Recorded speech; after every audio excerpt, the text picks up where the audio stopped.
berzikir kita, ada yang berzikir dengan lisannya, ada yang berzikir dengan hatinya, ada yang berzikir dengan jiwanya, ada yang berzikir dengan sirnya. Dari mana kau dapatkan itu zikir? Ini adalah tamu daripada Allah yang didatangkan kepada diri. Sekali lagi kita menjadi tuan rumah. Bagaimana kita menerima kedatangan kita?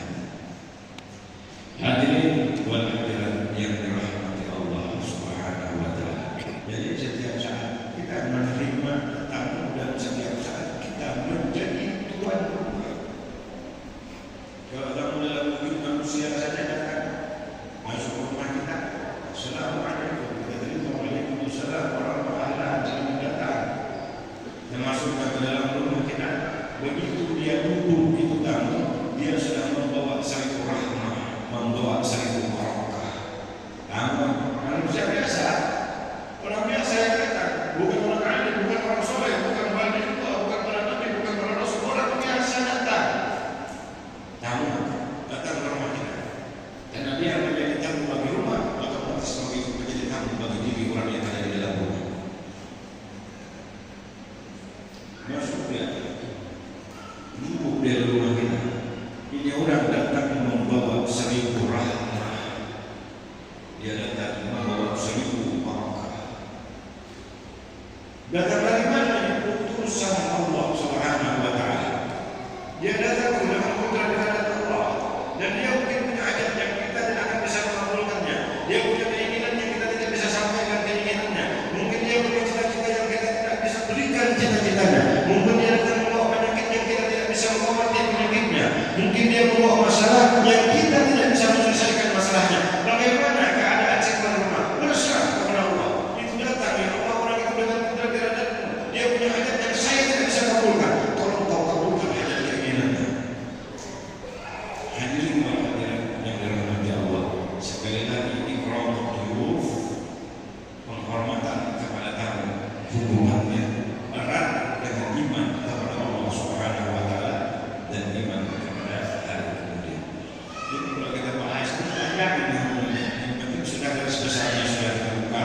Tidak hanya kita merasakan bahwa di setiap saat kita selalu kedatangan tamu-tamu utusan daripada Allah Subhanahu wa taala, dan semua yang datang adalah utusan, dan pada akhirnya utusan ini membawa salam, membawa kabar yang datang daripada Allah Subhanahu wa taala.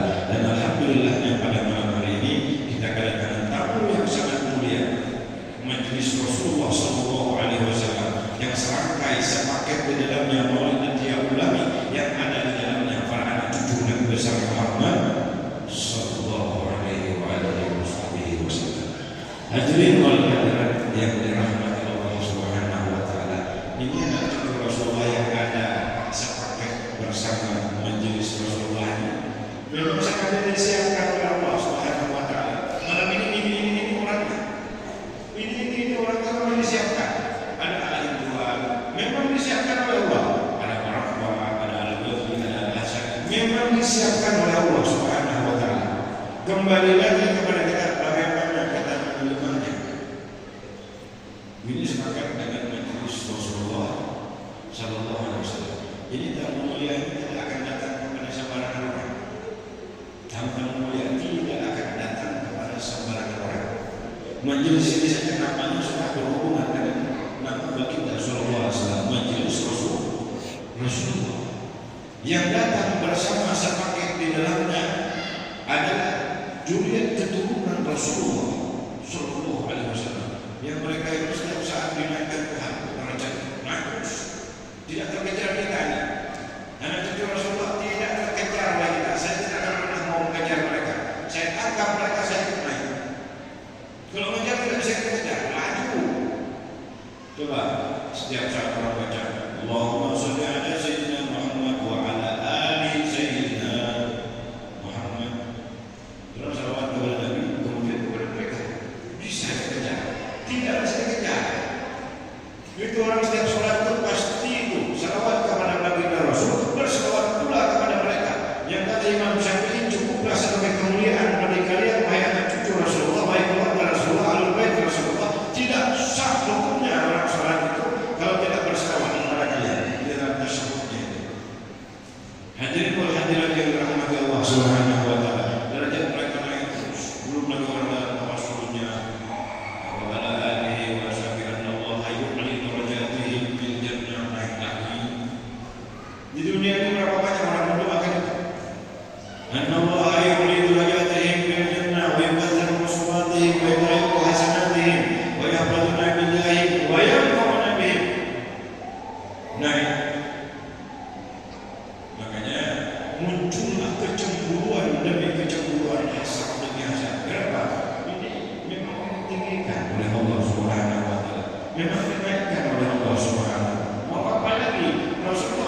Beliau pernah mengatakan dalam hadis, ana sayyidu waladi Adam wala fakhar, aku sayyidnya seluruh manusia wala fakhar, tapi saya tidak pernah banggakan itu.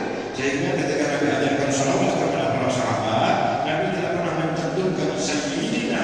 Lalu Allah mengajarkan kepada kita jangan memanggilnya sebagaimana memanggil sesama kita. Artinya pakai saya, pakai sayyidina.